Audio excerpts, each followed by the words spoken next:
Welcome back to my channel. It's Jem here, ScrumMaster Screw-Ups. I'm going to get straight into it. I've had some feedback and I'm learning that people want me to keep these videos under 4 minutes, so that's what I'm going to try and do. Today's screw-up is the time that I normalized signing work at the sprint planning meeting. Before we kick off, let's get on the same page. The sprint planning meeting is whereby the product owner produces a list of prioritized items and talks to the team about what would happen if they could deliver on these items to achieve some sort of business objective. The team come together and they look at various inputs. Ultimately, though, it's the art of the possible. They're asking the question, what can we do within a finite period of time, could be 1 week or 2 weeks, for example, in their sprint, to deliver the business objectives discussed here. And there's a conversation that goes on. What happened in my situation was, and many people fall into this trap, it's very, very, very common, and I can see why, because it's quite hard to flex and find ways out. Sprint planning many moons ago, and it became obvious that certain people in the room could only do certain types of work. A card pops up, that's back-end work. We've only got one back-end developer. Testing pops up within a certain type of domain. That person has only got that type of domain knowledge. And so eventually it just turned into the norm of, yeah, we may as well assign work out. Now, in terms of Scrum, the impact here is that when people are assigned individual pieces of work, they're now thinking about the individual tasks as opposed to the overall picture. And Scrum has a real strong essence of doing things in teams.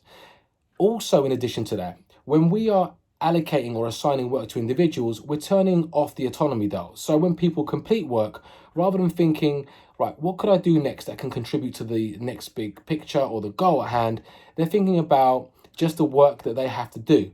And the humanistic factors here are important. Sometimes you may want to pick up a piece of work that may interest you in another. And by being assigned, you lose that fluidity also. The big one, though, was what we found when a certain person would go on holiday, and I'm sure you've seen this, we'd be in trouble. You'd actually be phoning their phone because no one would have the knowledge. And this would be the same peer who you would allocate work to, and they would encourage it as well. No, I can take that on. I've got the domain knowledge and the tech knowledge. And what that results in is in things slowing down. What's the situation and what can we do? The key part here is about normalizing dysfunction. It's one thing accepting that there's only a certain person or people that can do certain things. And you've got to be pragmatic. And yes, you may need to assign and know who's doing what at the start, because it is what it is. There's no one else who can actually do that type of work.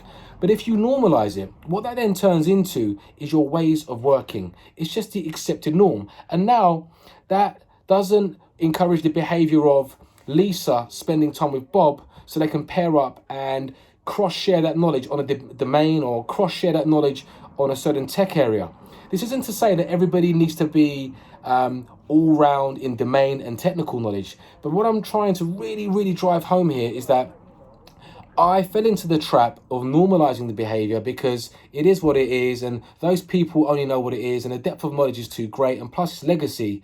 However, if you carry on with that mentality like I did, when people do leave, you can put the business in a compromised situation. And for me, normalizing these types of behaviors doesn't create an incentive for people to pair up, to cross-skill, to develop cross-knowledge.